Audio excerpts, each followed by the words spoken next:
Hello students, कैसे हैं आप? आई होप आप स्वस्थ होंगे, मस्त होंगे और अपनी पढ़ाई कंटिन्यू कर रहे होंगे। स्वागत है आपका आपके अपने चैनल एजुकेशन स्ट्रेंथ में। और आज हम लेकर आए हैं फिर से आपके लिए कक्षा 10 की राजस्थान का इतिहास एवं संस्कृति की बुक से अध्याय 9 के महत्वपूर्ण प्रश्न। और आज का जो हमारा टॉपिक रहेगा वो है राजस्थानी भाषा और साहित्य। और क्लास के अंत में रहेगा आपके लिए एक प्रश्न जिसका आंसर आपको कमेंट बॉक्स में ज़रूर देना है। और आज की क्लास भी आपके लिए बहुत ही खास होने जा रही है, क्योंकि आज भी हम देखेंगे प्रश्नों से रिलेटेड जो भी उनके महत्वपूर्ण तथ्य रहेंगे, महत्वपूर्ण फैक्ट रहेंगे, वो भी हम देखेंगे। तो चलिए शुरू करते हैं आज की क्लास। तो आज की हमारी क्लास में सबसे पहले हम बहुचयनात्मक प्रश्नों को पढ़ेंगे। उसमें हमारा पहला प्रश्न है, बातारी फुलवारी किसकी रचना है? तो बातारी जो फुलवारी है वो किसकी रचना है? यहाँ पे 4 ऑप्शन दिए हुए हैं। पहला है मालचंद तिवारी, लक्ष्मी कुमारी, श्रीलाल, विजयदान देथा। तो इनमें से जो हमारा उत्तर रहेगा वो है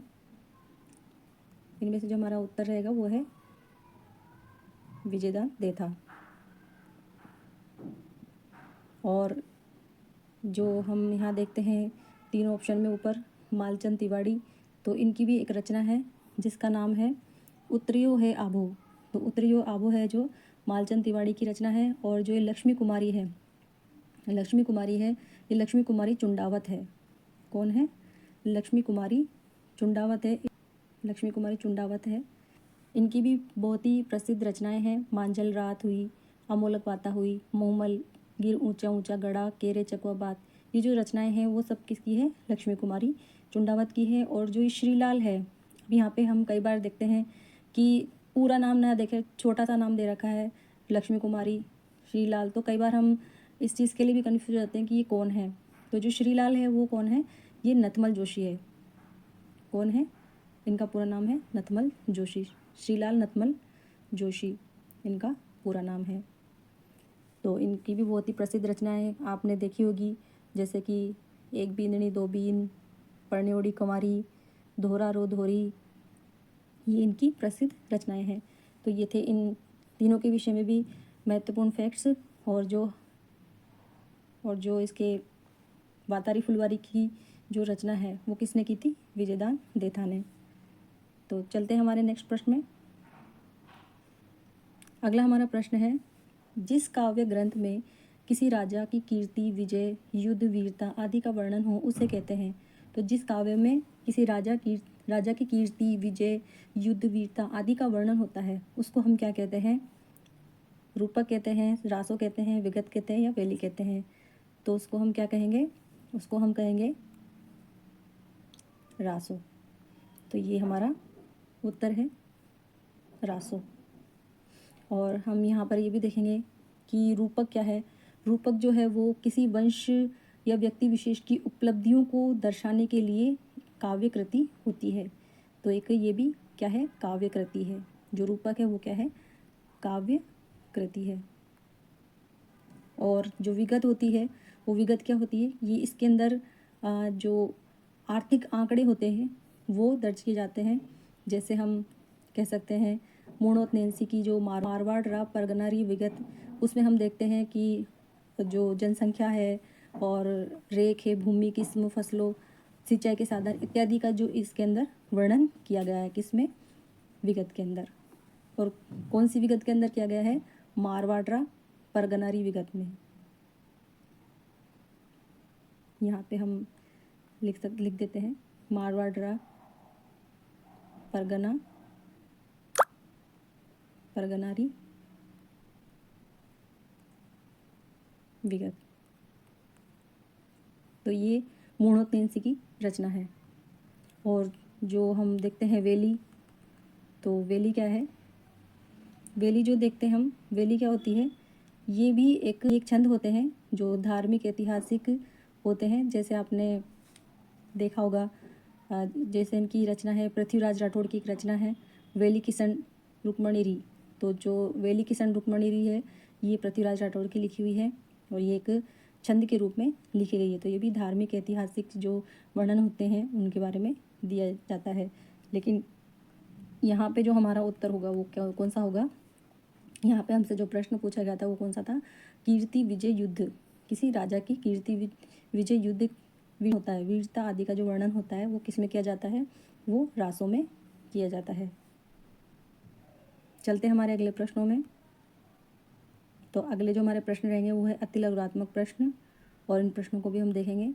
तो इसमें हमारा सबसे पहला जो प्रश्न है वो है पूर्वी राजस्थान की दो बोलियों के नाम लिखिए। तो जो पूर्वी राजस्थान की जो दो बोलियां हैं उनके नाम हमें यहाँ पे लिखने हैं। तो पूर्वी राजस्थान में जो बोलियां बोली जाती है वो है ढूंढाड़ी, हाड़ौती, मेवाती, अहिरवाठी और अहिरवाठी, जिसे राठी भी कहा जाता है।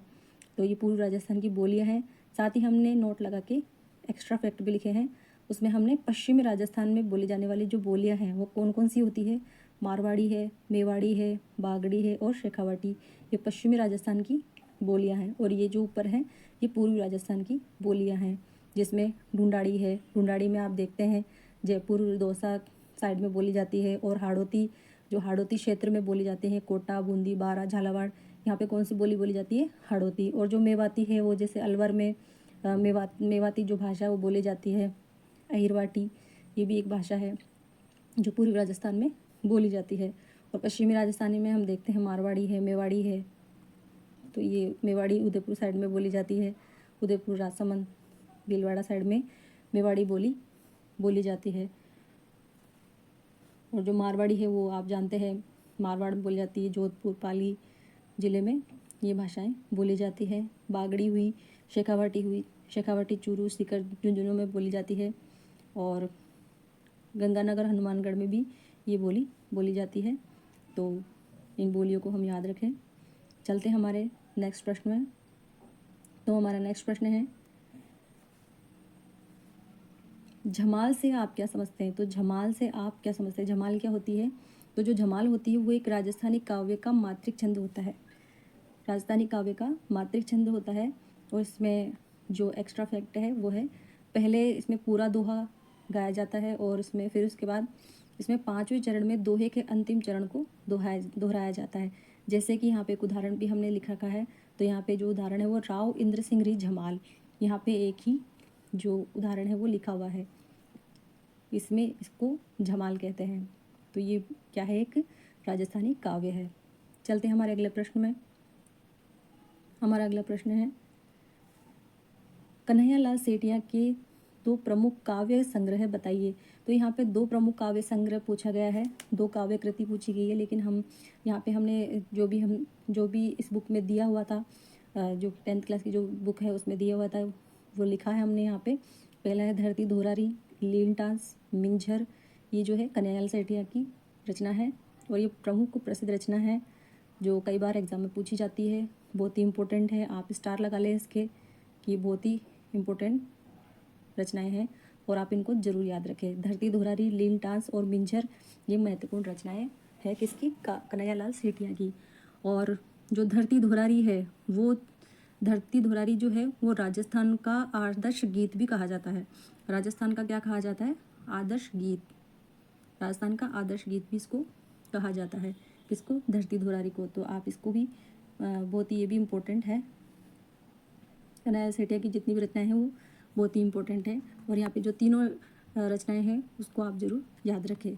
चलते हैं हमारे अगले प्रश्न में। तो हमारा अगला प्रश्न है राणे जगपत राम मरस्या किस शासक की मृत्यु पर लिखा गया था। तो यहाँ पे हम देखते हैं राणे जगपत राम मरस्या किस शासक की मृत्यु पर लिखा गया था। तो राणे जगपत राम मरस्या किस शासक की मृत्यु पर लिखा गया था। तो हमारा उत्तर है यहाँ पे मेवाड़ के महाराणा जगत सिंह, मेवाड़ के महाराणा जगत सिंह के मृत्यु पर ये लिखा गया था। तो ये मरस्या क्या होता है, मरस्या को हम देखेंगे तो मरस्या एक काव्य रचना होती है जो कि किसी विशेष व्यक्ति की मृत्यु के बाद शोक प्रकट करने के लिए लिखा जाता है, जिसमें क्या किया जाता है, जिसमें उसके चारित्रिक गुणों का वर्णन किया जाता है। जो मरस्या है उसमें क्या किया जाता है, किसी भी विशेष व्यक्ति या शासक की मृत्यु के बाद में जो उसके बारे में लिखा जाता है शोक प्रकट करने के लिए, उनके चारित्रिक गुणों का उसमें वर्णन किया जाता है, उसे मरस्या कहा जाता है। चलते हैं हमारे अगले प्रश्न में। तो हमारा अगला प्रश्न है सर्वप्रथम, हमारा जो अगला प्रश्न है पांचवा प्रश्न, सर्वप्रथम राजस्थान की भाषा के लिए राजस्थानी शब्द का प्रयोग किसने किया था? तो सर्वप्रथम राजस्थान की भाषा के लिए राजस्थानी शब्द का प्रयोग किसने किया था? तो हमारा जो यहाँ पे उत्तर है वो है जॉर्ज अब्राहम गियर्सन। तो जॉर्ज अब्राहम गियर्सन ने सर्वप्रथम राजस्थानी शब्द का प्रयोग किया था। किसके लिए? राजस्थान की भाषा के लिए। और कब किया था? 1912 में। 1912 में इन्होंने क्या किया था? राजस्थानी शब्द का प्रयोग किया था। और किस में किया था? अपनी जो उनकी जो पुस्तक है लिंग्विस्टिक सर्वे ऑफ इंडिया नामक पुस्तक में इन्होंने इसका वर्णन किया था, जिसमें मारवाड़ी, मेवाड़ी, हाड़ौती, ढूंढाड़ी, मेवाती आदि विभिन्न भाषाओं का सामूहिक नाम इसमें दिया गया था। इस बुक में इन विभिन्न भाषाओं को सामूहिक नाम दिया गया था। तो ये भी बहुत ही मोस्ट इम्पोर्टेंट प्रश्न है, क्योंकि इसमें मैंने स्टार लगा रखा है। ये भी बहुत ही इम्पोर्टेंट है प्रश्न, तो आप इसको भी याद रखें। ये भी कई बार एग्जाम में पूछा जाता है कि राजस्थानी शब्द का प्रयोग सर्वप्रथम किसने किया था? तो याद रखें, जॉर्ज अब्राहम गियर्सन ने। चलते हैं हमारे नेक्स्ट प्रश्न में। हमारा अगला प्रश्न है, छठा प्रश्न है हमारा, भीली बोली किस बोली की सहायक बोली? जो भीली बोली है वो किस बोली की सहायक बोली है? वो है दक्षिण राजस्थान की। जो दक्षिण राजस्थान में बोली जाती है, इसे पहाड़ी या पर्वती, यहाँ पे थोड़ा टाइपिंग मिस्टेक है, ये पार्वती नहीं पर्वती है। पर्वती बोली जो होती है, जो पर्वत पर बोली जाती है, पर्वत या पहाड़ पर बोली जाती है, बोली कहा जाता है। जैसे कि डूंगरपुर, बांसवाड़ा क्षेत्र के पहाड़ी क्षेत्र में बोली जाती है, जैसे कि वागड़ी हुई।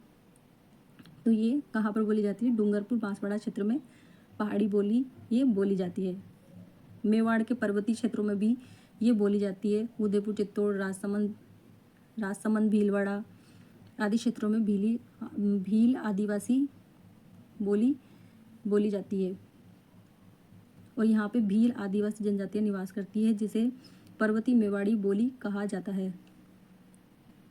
तो ये जो बोलियाँ होती हैं वो किसकी बोलियाँ होती हैं? वो भीली बोली की सहायक बोलियाँ इसको हम कह सकते हैं। कौन सी बोलियों को? दक्षिणी राजस्थान में जो बोले जाने वाली बोलियाँ हैं। और ये थे हमारे प्रश्न। अंत में आपके लिए एक प्रश्न जिसका उत्तर आपको देना है। तो वो प्रश्न है, बाथा में भूगोल और बोले सरनाटो नामक रचना किस रचनाकार की है? तो बाथा में भूगोल और बोले सरनाटो नामक रचना किस रचनाकार की है?